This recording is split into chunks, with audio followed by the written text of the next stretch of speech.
Michael, the Game Awards 2024. All the nominees have been announced. As Mike Straw over at Insider Gaming, the Game Awards 2024 are coming up on December 12th, and all the nominees for the 10th annual award show have been announced.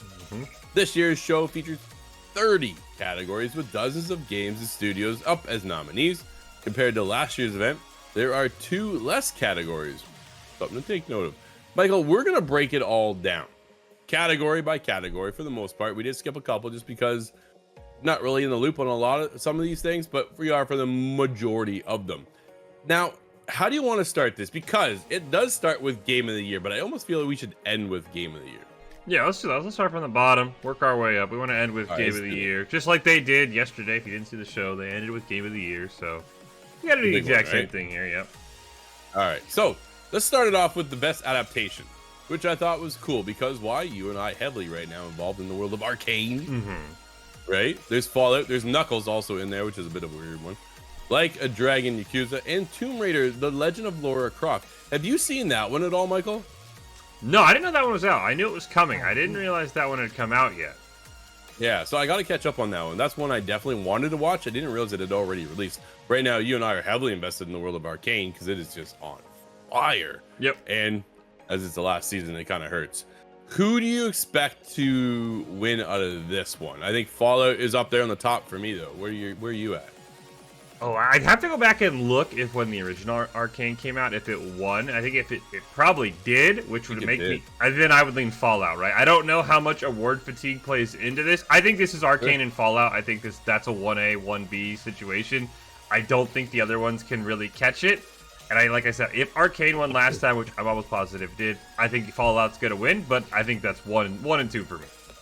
That's fair. Yeah, absolutely. I think we're right out there, right? It could. I think it's like a coin toss between Fallout and Arcane. So we'll see where he is. After that, though, we get into most anticipated game. Huh, I wonder. Yeah, right? I know.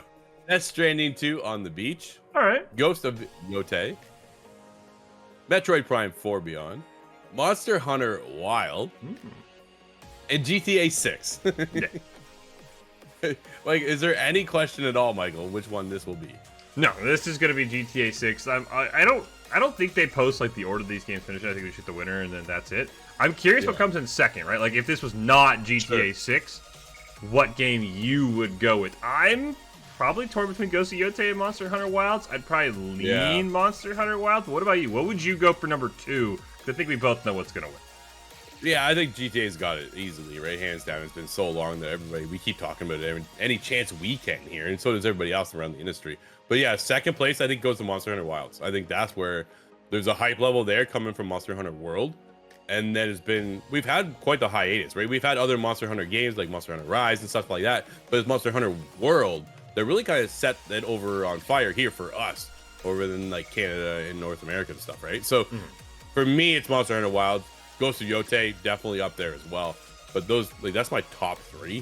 So I think Ghost of Yotei though is not like there's anticipation there definitely, but not as worldwide. I think when it comes to Monster Hunter Wilds, right? Like when Monster Hunter Wilds drop, dude, everybody's gonna be on that. So it is going to be a multi-platform game as well. So I think that's the other helpful part of it, where Ghost of Yotei is a PlayStation exclusive on a sucker punch. So yeah, GTA 6, Monster Hunter Wilds, Ghost of Yotei, Death Stranding 2, and then Metroid Prime 4. Probably that was a bit of order I'd go with, yeah. Right? Maybe something like that. Yeah. Let's get into best multiplayer game. I like to see this because I feel they don't get enough credit. It's Call of Duty, Black Ops 6 is in there, Helldivers 2, Super Mario Party Jamboree, Tekken 8, Warhammer 40,000, Space Marine 2. Michael, what do you think? I am kind of shocked that Tekken 8's in there, right? Because I don't really ever put fighting games as multiplayer games. Cause it's just a 1v1 where there's, you know, everything else is like 2, 3, 4 players. I'm not going to think Call of Duty's going to win. I think that's just a big name nominee. I think this is maybe one of the worst Call of Duties in recent memory in terms of multiplayer, all the issues they've had. I think this is a 2-horse race between Helldivers and Space Marine 2. I think Helldivers will take it. I think it was, we just talked about it with Monster Hunter Wilds, even though it was just PlayStation PC, I think it was the bigger game overall than Space Marine 2. I think a lot more people hopped in to Helldivers 2. I think that one will take the cake. But again, I think that's that coin flip. Helldivers 2, Space Marine 2, those are 1 and 2 for me. Yeah, no, I think I'm right there with you. I think Call of Duty is one of those. Hey, it's in there, and it's funny because Call of Duty never in there for the Game of the Year discussion, like ever, never, ever. No. But I think Helldivers 2 just lit the world on fire when they dropped. Like people were just so surprised. Every time I went to social, there's some other post of another Helldivers 2 clip, and it was hilarious. And then the way they played off the community too, the developers over at Arrowhead, I think it was fantastic. So I think Helldivers 2 for me. I know Warhammer Space Marine 2 does have multiplayer, but I just don't think it hit the way that Helldivers 2 did. So let's get into the best sim strategy game. Age of Mythology Retold, Frostpunk 2, Kitsugami Path of the Goddess, Manor Lords, and Unicorn Overlord. That one I don't know per se, but I know Manor Lords hit really hard. And for me personally, it was Frostpunk 2. Frostpunk 2 is a fantastic game out of 11-bit studios. And I think that's my toss-up between those two. I think Manor Lords hit more worldwide as a quote-unquote single developer, but he definitely had help building his game. He wasn't just a complete solo. But I know when Manor Lords dropped, dude, everybody was talking about it. Yeah, no, I'm in that boat with you. I do think, though, I think Age of Mythology is going to win. I don't want it to win. Nothing against that game, but we've talked about it. The remastered, the remade. Yeah. Not a fan of them sometimes stealing these categories away from games like Frostpunk 2 and Manor Lords. I'm in the same boat as you. Not quite sure on Unicorn Overlords. Could be a great game. Could win. Just never really familiar with that. But yeah, I think it's Manor Lords and Frostpunk 2 that I would go with. But I actually think Age of Mythology Retold wins this. And this will be the first category where everyone's like, man, a remaster winning over some unique IPs? This kind of sucks. Then we get into the best sports/racing game. NBA 2K25, EA FC 25, Top Spin 2K25, WWE 2K24, and F1 24. Michael, any thoughts here? I'm a little shocked college football didn't make it, especially when the numbers came out, right? It's like second best-selling sports game of all time. Now, again, maybe that was just because we had a 10-year hiatus. I think of these, NBA 2K is really the only one I have played. I'm more of a major sports guy, you know, Madden, which I don't think should have been nominated, so I'm happy about that. NBA, MLB The Show is another game that I think really is great. I'm kind of shocked it doesn't make it. I think MLB The Show is the best of the 4 major sports games that comes out on a yearly basis. So a little annoyed that didn't make it over to NBA 2K. So I'd have to go NBA 2K because that's just the one I'm familiar with, but I would not be shocked if something else wins. And I kind of be happy because it'd be nice to get a non-major sports more attention. Yeah, I know. Honestly, through all these, you take a look, like there's just no competition in the world of NBA, right? There's no competition in EA right now with the FC. Like they switched from FIFA, gone to FC, their own version, because they didn't want to pay for the FIFA license because they're ridiculous. Yeah. And then, a little disappointed that MLB The Show's not in here. Like I'm a big MLB The Show fan. So for me, I'm a little heartbroken that's not there. I think NBA probably takes it. I just find NBA such a greedy game. Like, dude, they just want you to buy with real money to level up your character. It's just ridiculous. But best family game, dude, Astrobot, Princess Peach Showtime, Super Mario Party Jamboree once again, The Legend of Zelda Echoes of Wisdom, and the Plucky Squire. I do like that. I think, Astrobot has to take this, don't they? I'll be honest. I don't like Astrobot in this category, right? Because it's not a multiplayer game, right? It's like hey, you're going to watch your kid play, or your kid's going to watch you play. You stick with something like Super Mario Party Jamboree, 4-player game. I remember growing up as a kid, playing that with my family on the GameCube. Plucky Squire, fantastic looking game. Kind of fits that same Astrobot game set. So I'd kind of like one of those like multiplayer family games to win, which I think might just be Jamboree. Not 100% sure on Princess Peach Showtime. But the other ones are all single-player games. To me, that's not a family game. That's just a, hey, watch me play it. So I'm going to go with Super Mario Party Jamboree because I think it's the only one, again, not sure on Princess Peach Showdown, but I think Super Mario Party is the only one, to me, that even fits the category. Fair enough. That's fair. Absolutely. These categories are a little jumbled sometimes, right? Best fighting game, Dragon Ball Sparking Zero, Grand Blue Fantasy versus Rising, Marvel versus Capcom Fighting Collection Arcade Classics, Multiverses. Right? Dude, shocked. I'm just like, whoa, you guys ran out of fighting games. Tekken 8, dude. So here's the thing for me: has Mortal Kombat 1 already been out for a year? Yeah, is that where we're at? Right, that was last year. It must have been, right? I'm gonna look it up real quick. But what are your thoughts on the fighting games? Well, the other thing with me is Multiversus is kind of one of those cheese games, right? Because I definitely played this well before this year, right? I think I looked it up because I was confused. it like came out 2022 early access, but it officially released this year, and they kind of that's how they circumvented the rules. Because I like multiverses, but I definitely don't remember playing it this year. I'll tell you that much.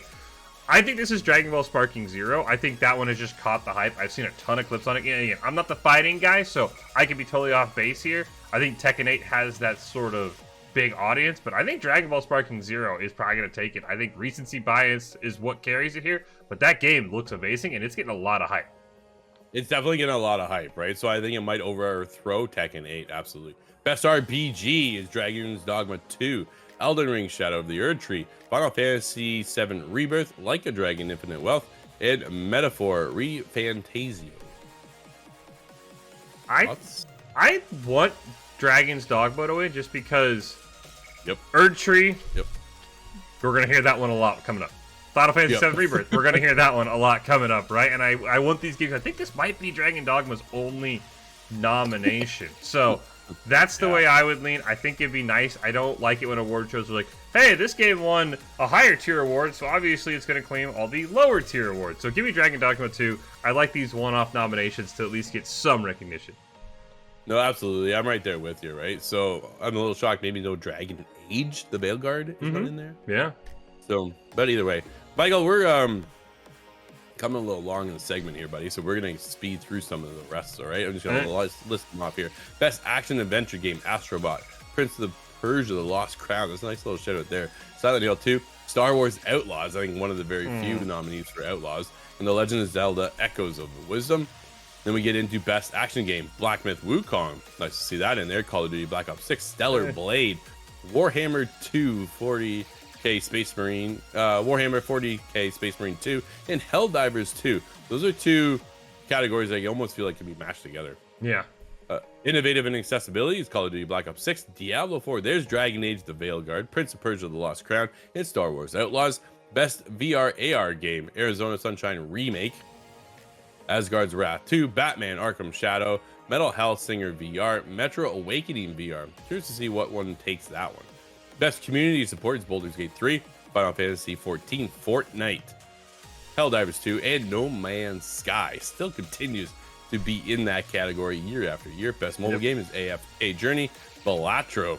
Nice, dude. Balatro's a sick game. Oh, yeah. Withering Waves, Zenless Zone Zero, Pokemon TCG Pocket. I think Pokemon takes it. Yeah. That's my call. Best debut indie game: Animal Well, Manor Lord, Pacific Drift, The Plucky Squire, and Balatro. I'd love to see Balatro win this one. We will see how that one plays out. Best indie game. Oh, I just looks like I did that one. Yep. Best ongoing game. Dude, did I do that again? Or best ongoing game. Yeah. Okay. Best ongoing game: Destiny 2, Diablo 4, Final Fantasy 14, Fortnite, Helldivers 2. Michael, real quick, where do you think? Oh, man. I think Fortnite probably takes it, but I'd like to see Destiny 2 just because it'd be kind of ironic, honestly. That's fair enough. Games of Impact: Life is Strange Double Exposure, Tales of Kinzera, Closer the Distance, Indica, Neva, which I thought was an incredible game, Senua's Saga, Hellblade 2. Man, I don't know. I'd like to see Life is Strange, but yeah, very curious to see how that one plays out. Best performance, we'll see how that one plays out. Best audio design. We get into best score. You can check out the full list, obviously, right? Best art direction: Astrobot, Black Myth Wukong, Elden Ring, Shadow of the Erd Tree, Metaphor, and Neva. This one's gonna be an interesting one to see how we go, right? We get Black Myth Wukong versus Black Myth Waking. That's not right. Supposed to be Wukong. Gotta be Wukong. Gotta be Wukong, right? That's like more the realistic, and then you get to Neva, which is such a artistic vision, and then Metaphor too with an anime. Like, this one's all over the place, man. Very curious to see how that one plays out. Best narrative: Final Fantasy VII Rebirth, Like a Dragon Infinite Wealth, Metaphor once again, Senua's Saga, Hellblade 2, Silent Hill 2 in there for the first time. Interesting to say the least, right? And then we get into, actually, let's back it up. Who do you think takes it for best narrative? I think Final Fantasy. I think Final Fantasy VII probably takes it there. I think that's, again, one of those games where that remaster, remake is going to sort of draw some talking points. Yeah, pretty much. And then I'm going to combine the last two because they're exactly the flippin' same, Michael. Best game direction and for game of the year, they're both the same categories. Blows me away. Astrobot, Black Myth Wukong, Balatro in there for game of the year discussion, dude. Absolutely insane. Elden Ring, Shadow of the Erd Tree, Final Fantasy VII Rebirth, and Metaphor Refantasio. What are your thoughts on the best game direction and best world and game of the year, Michael? Listen, before I answer, I want to get your thought. Do you think the same game wins both, or do you think a different game wins each one? I think they're gonna split it up. I don't think they want to give it back to back, because if they go back to back awards, then they're gonna look a little shady in my eyes, right? You know what I mean, right? Yep, It just kind of it just leaves a bit of a tainted taste in my mouth if they go, okay, game of the year is gonna be Shadow of the Erd Tree. Oh, by the way, they also got best game direction too. Or it could be one of those best game direction. It was like one of those sideboards that come up and show you best game direction, but they don't actually give out the award, and then they just go to game of the year. Maybe it's like one of those, but I hope they split it up. Yeah, no, I'm with you. I think, oh man, I think we talked about this yesterday. I think Elden Ring is probably going to win game of the year. I think it's going to be Elden Ring or Astrobot. I think Astrobot actually has a sneaky chance to win. I think if they end up saying, hey, we nominated Elden Ring.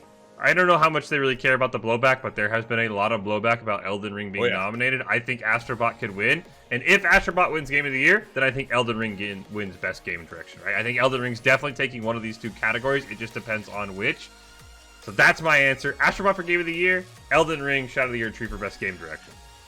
I'm right there with you. I think that's how it goes down. I saw a lot of feedback yesterday. People going, "Where's Space Marine 2 and where's Helldivers 2 in here? Why aren't they in for Game of the Year instead of Elden Ring?" Right? Again, it's the jury, so it's hard to say, but I'd like to know how all this really kind of plays out. Maybe one day in the future we'll find out. But we'll be live for this event, so make sure you stick around. We'll be live. Join us, hang out, and we'll see who wins Game of the Year.